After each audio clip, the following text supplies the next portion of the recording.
Assalamu alaikum viewers, welcome to Linguistic Lab again. My name is Farhan and here's my brief introduction. Here's my email address. If you want to get in touch with me, you can use this email for contact. Okay, so I'm doing MPhil Linguistics from University of Management and Technology. So basically I made this channel in order to proceed with the lectures that I have studied in the BS level. So today we will talk about the topic semantics and sense relations. So let's try to have a brief idea about semantics. What is semantics? Semantics is basically the study of meanings that used to understand the human expressions via language.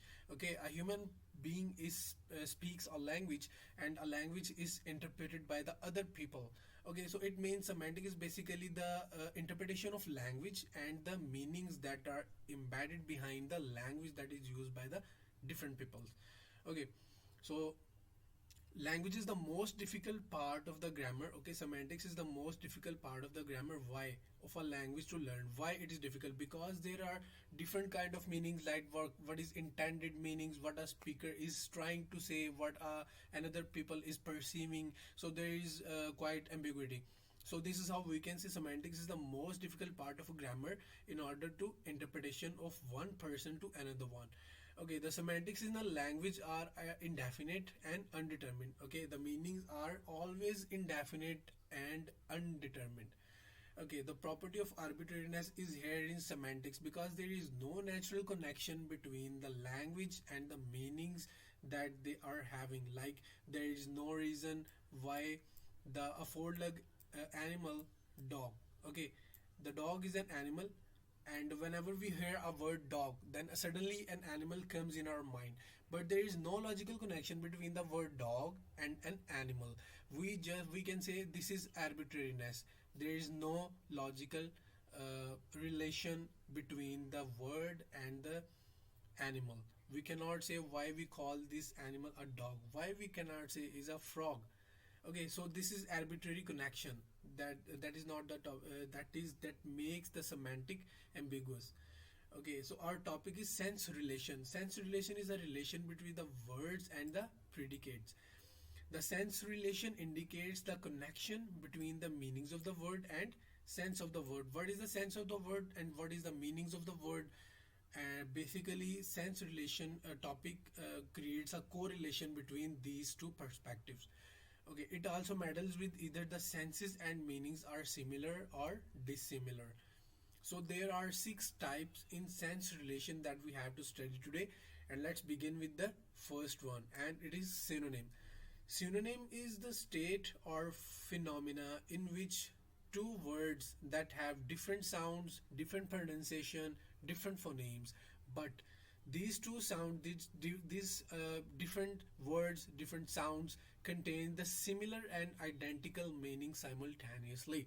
So this is how we can say what is the definition of synonym. Like we have a word incapacitated, okay, and on the other hand we also have a word helpless. They both have different syllables, they both have different sounds, different phonemes, but ultimately the both words are giving the same sense. So this is how we can say synonym are those words that are totally different in structure, different in spellings, different in sounds, but they contains similar meanings. Okay, and the second example is holster and gun pouch. They both are the name of same object, a pouch in which the gun is put by the people or by an individual. So this the holster and the gun pouch is the name of same object. Okay, the teacher is a person who teaches, and the tutor is the same person who also teaches. So the both words are different but are giving the same meanings. So this is here the example of synonym. The next one is polysemy. Polysemy is the state of phenomena in that refers to the word having more than one meanings or multiple meanings simultaneously. Like polysemy, poly means more than two, and semi means semantics like meaning. Polysemic, the word that contains more than one meanings are called polysemy. Like bank is the example that I have mentioned here. Bank refers to a building where money is held for safety. Okay, a financial place where money is kept for safety purpose. And on the other hand, the same word, the same spelling, the same pronunciation, but the meaning is totally different. In this example, bank refers to the seashore. Okay, so this is how we can see a single word can provide multiple meanings. And here's another example: sheer. Sheer mean not combined with anything else or transparent. A thing that is in this sheer condition, like there is no other object is attached to that one, like sheer milk we can say. The pure. Okay, and on the other hand, the sheer word contains different meaning, like change direction suddenly. This term is basically used in army, in military. Okay, in sheer means when a person is driving a car and he suddenly change the direction of the car. Okay, so for this term, for this purpose, a term is used that is known as sheer. The spellings are same, the words is same, but they are providing the different meanings. So this is what we say polysemy. The third example is intercourse. Whenever we hear a word intercourse, but we need to interpret it in the according to the different context. Like if intercourse is being used in a sexual conversation, so it means sexual penetration. Okay, but if the intercourse is being used in the linguistic classroom, so it means that intercourse is providing the meanings of communication, not sexual intercourse. Okay, so this is how we can say intercourse also have two different meanings. So that can be varied from context to context. In order to make a clear interpretation of the word, to clear meanings of the word, we need to interpret, we need to comprehend the word, the meanings of the word according to the context. In this way, we can get the true meanings of the word, like in which context a word is being used. The third one is hyponymy. Sorry, hyponymy is the most generic word that comes in our mind after hearing the particular category of the object. Okay, it also has the categories like superordinate hyponymy and subordinate hyponymy. If a person says dog, if a person says animal, okay, the first animal which come in our mind, whose image will come in our mind, that will be considered as subordinate hyponymy. Okay, and the second object that will come secondly in our mind, then it will become a subordinate hyponymy. Let's suppose if a person says color, so the red color comes in my mind abruptly, immediately, so the red color is subordinate hyponym, and the other colors that come in my mind afterward, like green, indigo, pink, yellow, these will be called subordinate hyponymy. Okay, hyponymy is the most generic word. Most generic means whenever you hear a word, the first thing, the first image that come in our mind is called hyponymy. And there are the classification of hyponymy, that is superordinate and subordinate. Now come toward the fourth one, homonymy. Sorry, homonymy means same meaning. Homo means same, nymy means meaning. Okay, homonymy means same meaning. Homonymy is the phoneme that refers to the word having same pronunciation or same spellings, but carry distinct meanings. Here we can see homonymy can be divided into two categories with respect to their similarities of words. Either it is in the written form or in the spoken form. If it is in the written form, it means it is homograph, and if it in the spoken form, that we can say it is homophones. Phones refers to the sounds.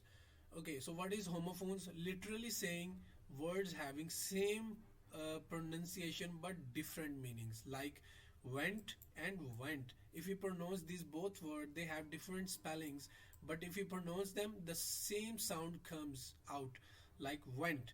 Okay, but here in first word, the went means a whole, but in the second it means a person who has gone, who departed. Okay, here are the examples mentioned below, like whole and whole. This one means a whole, and this one whole means complete. Okay, word and word. This means a word. This means a word. Okay, differently. Floor and flower. Okay, so homograph. We will discuss now homograph. Graph means the minimal unit of a language in written form is known as grapheme. Okay, so graph basically deals with the written structure. Grapheme means letter or symbol used to present a phoneme, like word having same spells but carry diverse meanings, like intercourse that I have already mentioned in the prior slide. Like intercourse is used for sexual penetration and communication, but we need to interpret the meanings according to the context. So the mean refer to the two meanings, like mean intent. To mean means intent, like I mean to say, I intend to say. But on the other hand, you are a very mean person. It means a person who is very nasty, who is very wretched, who is very cunning. So the mean word can provide two meanings, but the both words contains the similar spellings, similar pronunciation at the same time. Okay, the race means competition, like a car race, and race is also illustrates the genetically defined group of people, like the nig and the white and the brown. Like we Pakistani are considered as the brown skin people, British are white, and blacks are nig. So this is how we can say race is being used for two different purposes. The same word is being used for two different purposes. So this perspective is also somehow similar to polysemy. Okay, the first one is fifth one is metonymy. Metonymy is the semantic relation that illustrates the correlation between the part and the whole thing. Like if we say the door is the complete part, and what is the door is whole, and what is the part of the whole? The knob. Okay, the log or the knob is the part of the door. It means that knob is the part of the whole. So basically, metonymy illustrates the correlation between these two things, like the part and the whole relationship. Here I have mentioned the example, like nail. Nail is the part, and the whole is finger. In the second example, finger is the part and hand is the whole object. In the third example, hand is the part and what is the whole object? Object arm. In the fourth example, arm is the part and body is the whole object. So this is how we can say we can create a logical and semantic relationship by using the term metonymy to create a correlation between the part and the whole thing. Body is basically the complete thing. Okay, antonym. Antonym is the phenomenon that refers to the word having the opposite sense relation to each other. Okay, the synonyms mean the word that are different in spellings, different in pronunciation, but they contain same meanings. But the antonym is quite different. It is opposite. It is vice versa. Like the word having different synonyms, different spells, different phonemes, and contains the distinct meanings, the opposite meanings as well. Like big means something very big, small means something very small. They both contain opposite meanings. Black and white, they both are opposite. Midget means a person who is dwarf, and tall, a person who is very long. So this is the basically the opposite relation. The words are showing the opposite relationship are known as antonyms. Okay, antonym is the name of oppositeness relation, and there are the types of antonym. There are 5 types of antonym that we will try to discuss in today's lecture. The first one is gradable antonyms. It means the commonest type of antonym. The antonym pair like hot cold, big small, tall short, all belong to the gradable antonyms. These are mainly the adjective. Basically the concept that we can divide them into categories like very hot, very tall, very short. So this is how we can say the word which can be categorized by mentioning the category, by mentioning the degree of their intensity, like hot or cold or fast or big. Okay, so these are basically the examples of gradable antonym. The second one is complementary. These antonyms have a choice relation but entirely opposed to each other. They show the opposite state of being or status. Antonym like a person is awake and a person is sleeping. So these both are the state of being of a person, when a person is awaking, when a person is sleeping. And laugh and cry, we can also say, like the married and single. A person is married and a person is single. These both are opposite states.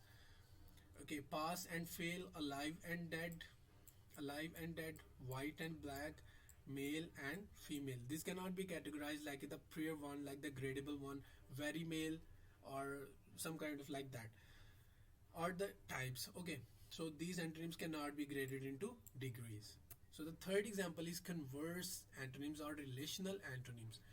These antonyms that show a conversal relationship, like the antonyms pair like husband and wife, doctor and patient. Okay, the relationships like teacher and students, like buyer and seller, and like literate and illiterate. So the word that basically illustrates that basically reveals the relationship of these two words are known as converse antonyms or relational antonyms. Like A is B's husband, it means the B is A's wife. Okay, the A is B's doctor, the B is A's patient. The relational opposites are called is the third example of antonyms. The fourth one is antipode. As the name is also suggesting that antipodes mean directions like up and down, left and right, north and south, ahead and backward, okay, upward and downward. These are the examples that basically denote the direction like upward, downward, left, right, backward, forward, etc. Okay, and here is the fifth and last example of antonyms, and it is reversal antonyms. As the name on shows that these antonyms occur but at the reverse direction. For example, if a person is arrived, it means he must be departed. If he is departed, then he will arrive.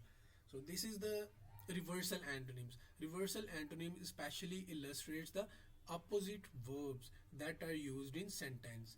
Like a person who did something, it means something was undone. A person who tied an animal, it means the animal firstly was untied. Okay, a person who revealed something, it means something was concealed before. Okay, a person who arrived, it means he departed before. So this was the first and last type of reversal antonym. And thank you so much. That was all for today on my behalf. And if you have any question, you can ask me in the comment section. And if you want to get in touch with me, then I am again mentioning my email address on the screen, like abdul.farhan@.0014@gmail.com. I will be more than happy to assist you in every kind of regard. That was all for today. Thank you so much. If you like the video, kindly subscribe the channel and share this tutorial with your friends in order to assist them if they need it. Have a good day. Allah Hafiz.